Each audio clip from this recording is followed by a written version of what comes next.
Hi, I'm Micah Halpern. Thank you for joining me today as I do some thinking out loud. Our first segment is called Background Briefing. The first thing I've been thinking about is protests. Protests around the world, and of course the protests now spreading throughout Israel. 'Tis the year of the protest.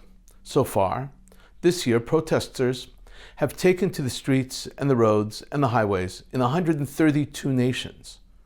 The largest of these protests have been in Georgia, Peru, France, Albania, Germany, Greece, Japan, Sri Lanka, Iran, and Israel. 23% of the protests have been going on for more than 3 months. While there are many reasons instigating these worldwide protests, they all have one common goal: the protesters of all the protesters, that's everyone. The overarching theme is change in government policy.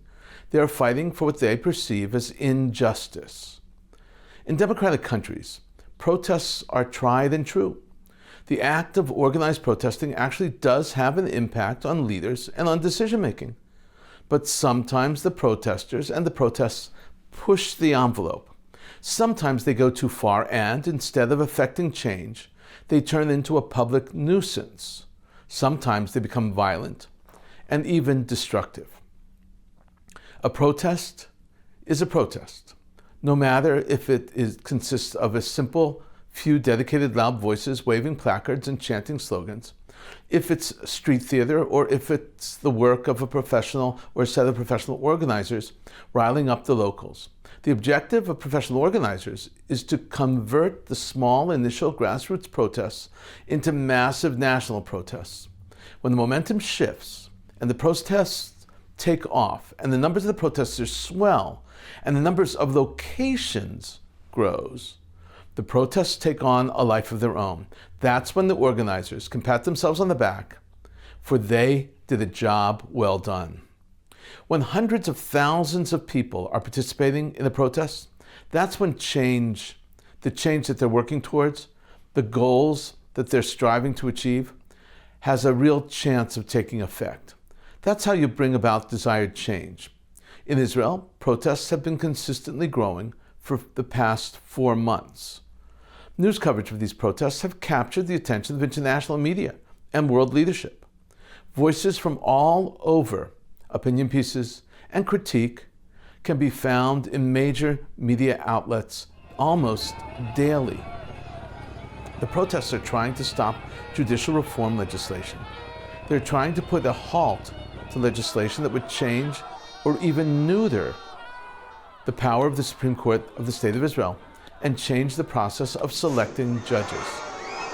The protests have underscored the fracture in Israeli society. It is a split in half. Half want reform, half want to preserve the power of the Supreme Court. Half of the population is in favor of the change. The other half prefers the status quo.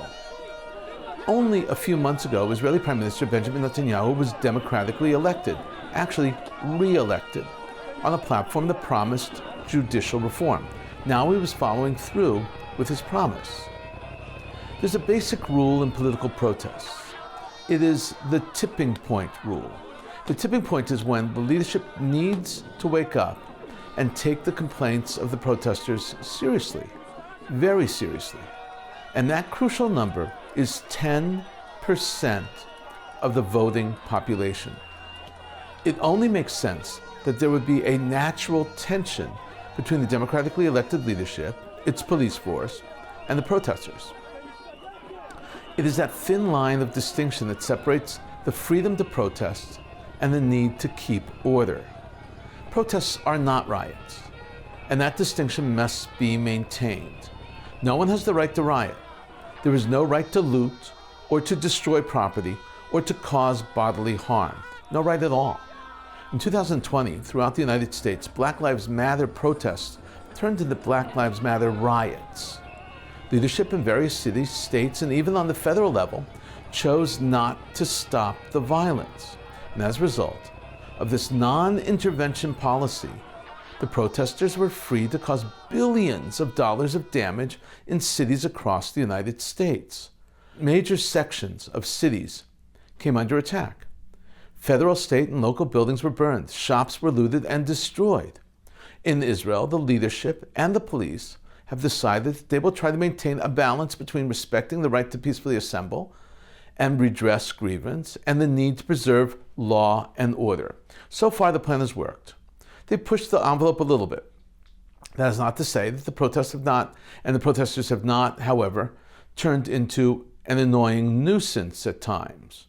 Prime Minister Netanyahu and his wife Sarah were on their way to Italy for a state visit with the Italian Prime Minister. Because of the protests, they could not find a flight crew or pilots willing to take them on their 777 El Al plane. The crews were rebelling. Eventually, they found a crew. When the protesters also blocked traffic at the airport, the Israeli Prime Minister had to helicopter from Jerusalem to the airport. Also caught up in the protest was the United States Secretary of Defense Lloyd Austin. Austin flew into Ben Gurion Airport, the Israeli airport, and met with Netanyahu right there at the airport in one of the hangars. And then he flew back out. Austin truncated his trip because of the protesters. The situation so far has not been resolved. Judicial reform is still on the table. Protesters are still on the street and on the highways. Peaceful protests are good. There is a lesson to be learned here. Maybe that's what international eyes should be looking at. Maintain law and order, but permit protests. Coming up next, points of view. First column up is a column from the Times of Israel published on March 8th, 2023. It's authored by Ahmed Al-Hindi, and it's entitled, When Israeli Trained Syrians to Clear Landmines, subtitled, A Recent Exchange of Life-Saving Knowledge Bypassed Long-Held Hatreds and Demonstrated the Potential Benefits of Peace. This is a truly spectacular column. It is about a group of engineers living in the independent section of Syria, in the northeast autonomous region. This area is neither under the control of Assad nor of ISIS. These Syrian engineers had numerous Zoom sessions with Israeli instructors teaching them how to dismantle landmines and how to make highly effective and sensitive mine detectors using basic materials costing under $100. This is how the column begins. The aftermath of the earthquake in Turkey and Syria saw the heroism of Israeli rescue teams who saved dozens of lives through quick and selfless action, as well as the nihilism of the Assad regime, which chose to see its own people die rather than receive assistance from the Zionist entity. Where Syrians win a measure of freedom from that tyranny, they tend to choose partnership with Israelis. A few months before the earthquake, the Arab Council for Regional Integration, a civil movement supported by the Center for Peace Communications, whose Syria chapter I lead, organized a knowledge transfer operation in the country's autonomous northeast, the one part of Syria that is free of both the jihadist and Iranian domination. We brought Israeli expertise to bear on two dire problems the territory faces. In doing so, we delivered tangible evidence of the benefits of a peace between peoples and showed that more is possible. Hundreds of innocent people die in this area because of landmines put there by Assad and ISIS. They need to be cleared, and this is what happened. The piece continues. To address these problems, we convened Syrian, Arab, and Kurdish engineering students in the northeast town of Kamshila for a 35-hour remote learning course through which they acquired software and hardware design skills to construct two smart devices out of low-cost circuit board.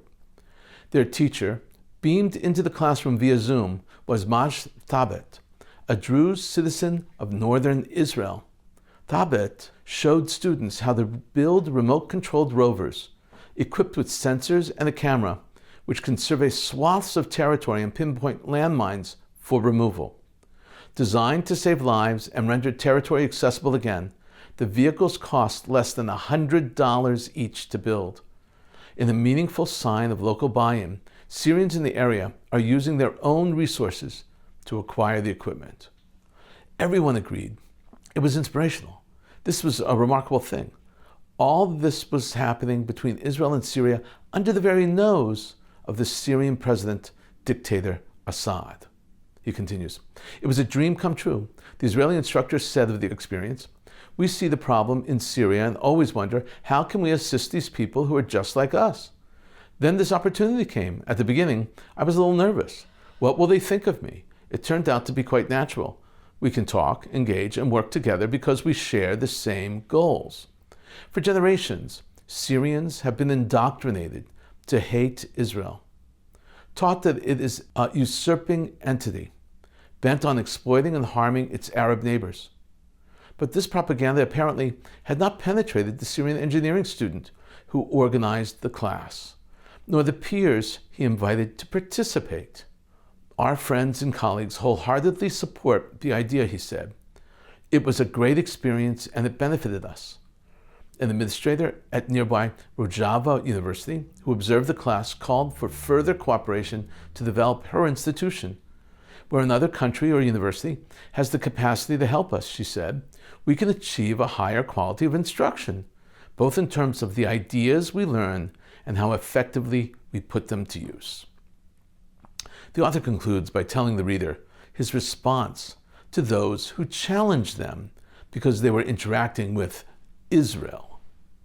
The author writes, "The Arab Council is committed not only to organizing such partnerships, but also to raising awareness of them throughout the region in order to counter opponents of peace. To those who incite against Israeli-Arab cooperation, we say, who was it who planted the landmines, and who is it who now strives to remove them and rejuvenate the territory? Until the day it becomes unnecessary to even pose such questions, we will do everything we can to elicit them." This is a wonderful piece, giving us great insight into the area and hope, because the personalities living there are hopeful themselves. Next up is a column by Andrew Silo Carroll. It was written on March 9th, and it's entitled, "How the Late Topol Turned Tevye into a Zionist." It was published in the JTA. Topol recently died at the age of 87. He was a remarkable actor, singer, and artist, and will forever be remembered as Tevye the Milkman from Fiddler on the Roof, especially the movie. This is how Silo Carroll begins. "If you were born any time before, say, 1975, you might remember Israel not as a source of angst and tension among American Jews, but as a cause for celebration. In the 60s and 70s, most Jews embraced the gospel, the heroic version of Israel's founding depicted in Leon Uris's 1958 novel Exodus, and the 1960 movie version, the 1961 Broadway musical Milk and Honey, about American tourists who set loose in Israel, ran over 500 performances, and that was before Israel's lightning victory in the Six-Day War turned even fence-sitting suburban Jews into passionate Zionists. This was the mood when the film Fiddler on the Roof came out in 1971. The musical had already been a smash hit on Broadway, riding a wave of nostalgia by Jewish audiences and an embrace of the ethnic particularism by the mainstream.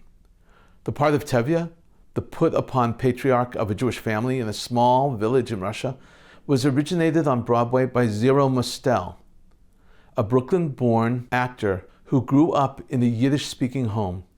Ashkenazi American Jews tended to think of Fiddler as family history, what Alyssa Solomon, author of the 2013 book Wonder of Wonders, A Cultural History of Fiddler on the Roof, describes as, quote, the Jewish American origin story.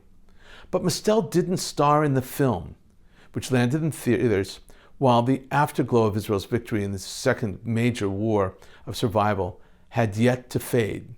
Famously, or notoriously, the part went to Chaim Topol, a young Israeli actor unknown outside of Israel except for his turns in the London production of Fiddler. With an Israeli in the lead, the musical about the perils and dilemmas of diaspora became a film about Zionism. When Topol played Tevye in London, Solomon writes, Fiddler became a site for celebration, drawing Jews as well as Gentiles to the theater, some for repeat viewings, to bask in Jewish perseverance and to pay homage to Jewish survival. The show didn't change, but the atmosphere around it did. Silo Carroll further compares Topol and Mostel and the two different Tevyas they created while acting the parts. He writes, Mostel, by contrast, was plump, sweaty, vaudevillian, a very different kind of masculinity. The contrast between the two Tevyas shows up in, of all places, the parody of Fiddler in Mad Magazine. In that 1973 comic, Mostel's Tevye is reimagined as a neurotic, nouveau riche, suburban American Jew with comb-over, spoiled hippie children, and a spendthrift wife. Topol's Tevye arrives in a dream to blame his descendants for turning their backs on tradition and turning America into a shallow, consumerist wasteland. A kibbutznik couldn't have said or sung it better. Silo Carroll concludes explaining that it was all a matter of style. Topol was an Israeli-style version of Tevye, and Mostel was a New York-style version. He writes, Topol's Tevye was an Israeli Tevye, young, manly, with a Hebrew accent. Mostel's Tevye was an American Tevye, Hamish, New York-y, steeped in Yiddishkeit. It's a testament to the show's enduring appeal and the multitudes contained within Jewish identity that both performances are beloved. This was a great tribute to a larger-than-life personality. After his death, I watched Topol sing L'chaim in Hebrew with Danny Kaye on The Danny Kaye Show. It was something else. You can find it on YouTube. Anyway, this is a song called L'chaim. It means to life. You ready, Topol? Yeah. One, yes!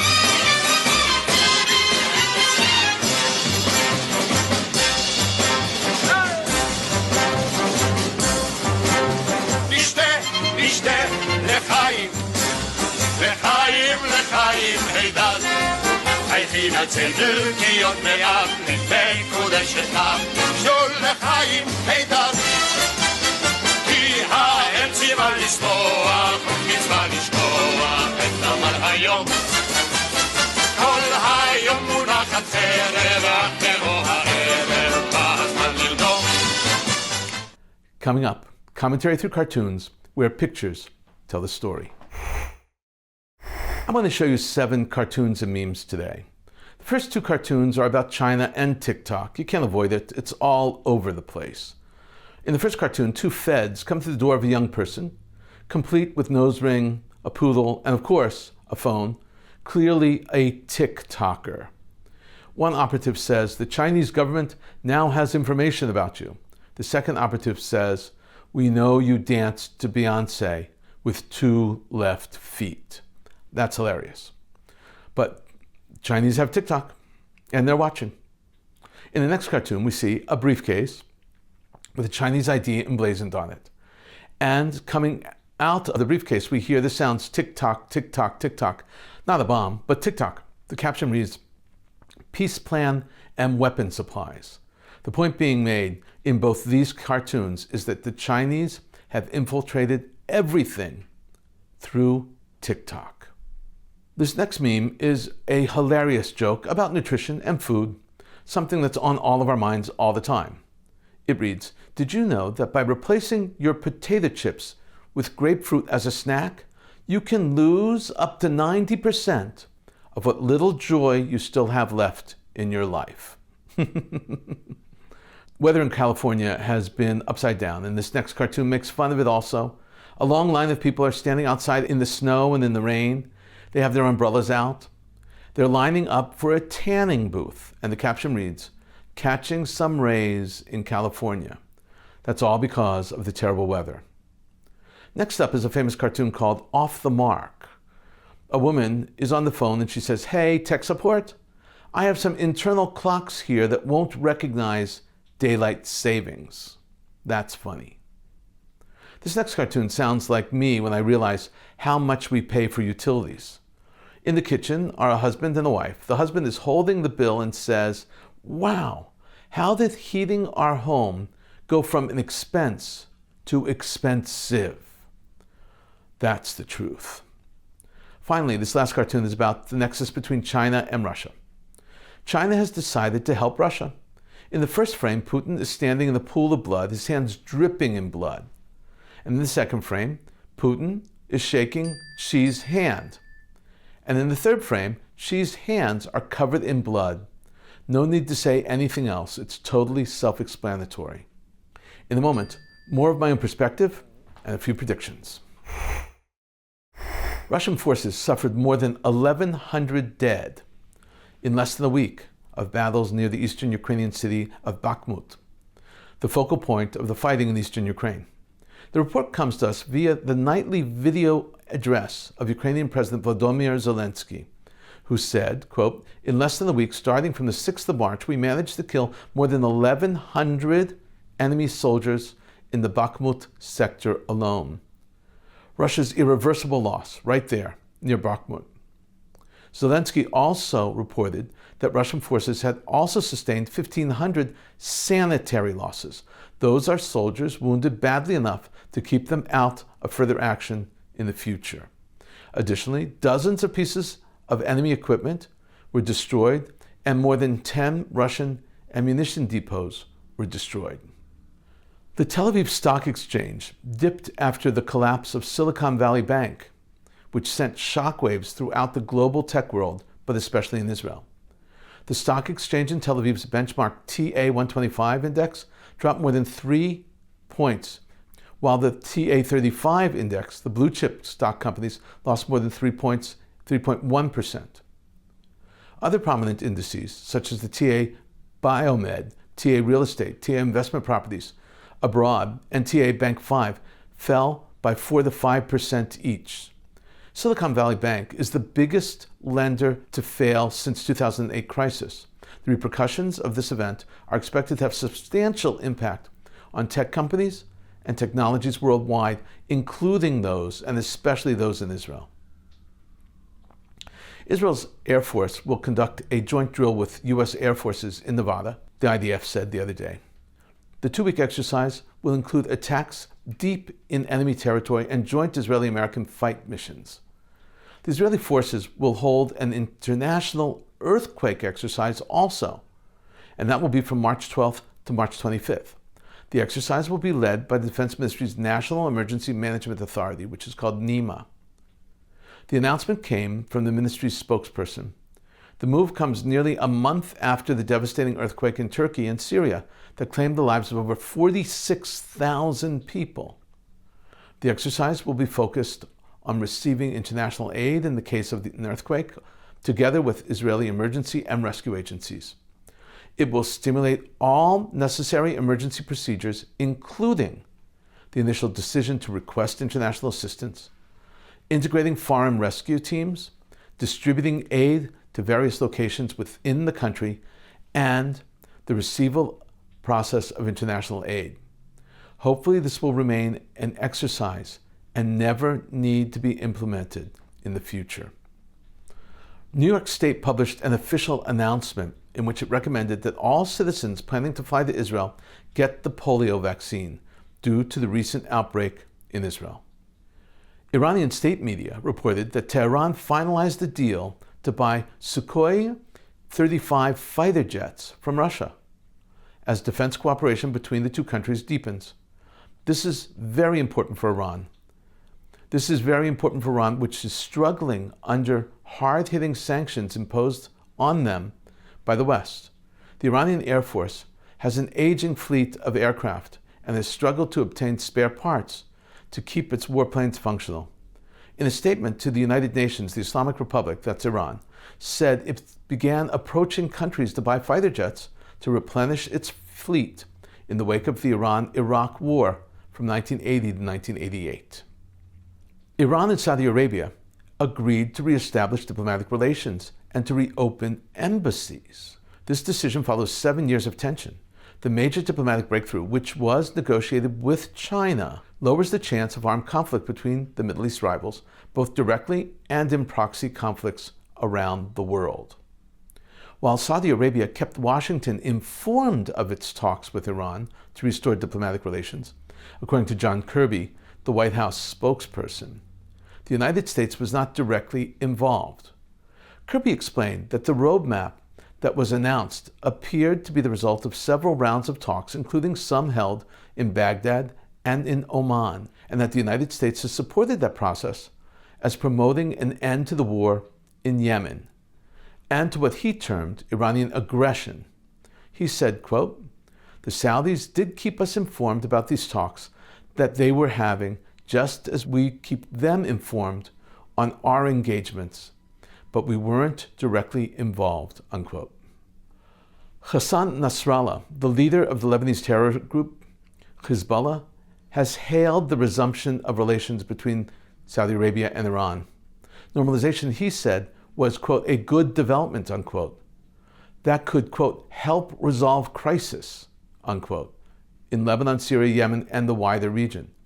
In a televised address, Nasrallah said, "It's a good thing," and then he added the caveat, "We are convinced that this will not be at our expense."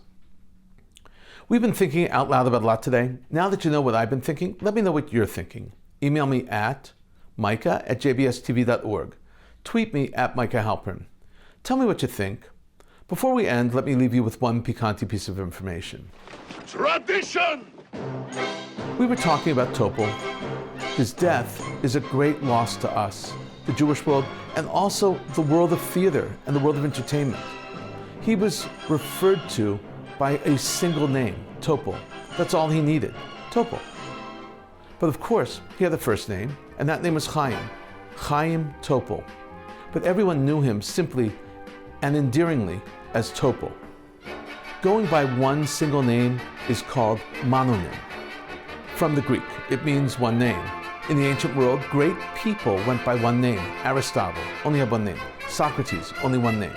In the modern world, we have Cher, Madonna. They only have one name. Do you know what Cher's last name is? I don't. No. There is no other hand. At the start of his acting career, Topol used his full name. But while playing Tevye on stage in London, the show's directors and producers and many of the crew could not pronounce Chaim. They kept calling him Shame. And so, he told everyone, "Just call me Topol." Sounds like something Tevye would have done also. One of Topol's first big roles in Hebrew film was the character of Salah in the movie Salah Shabati.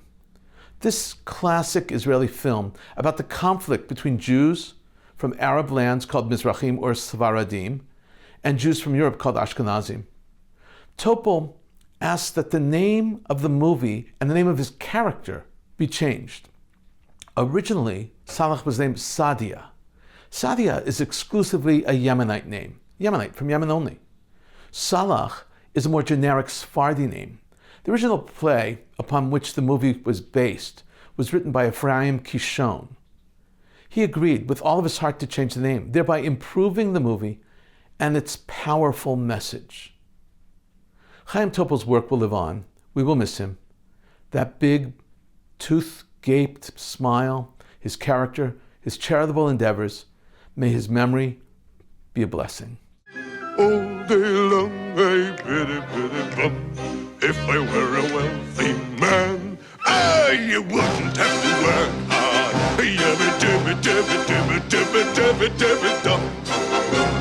Lord, who made the lion and the lamb, you decreed I should be what I am. Would it spoil some vast eternal plan? If I were a wealthy man.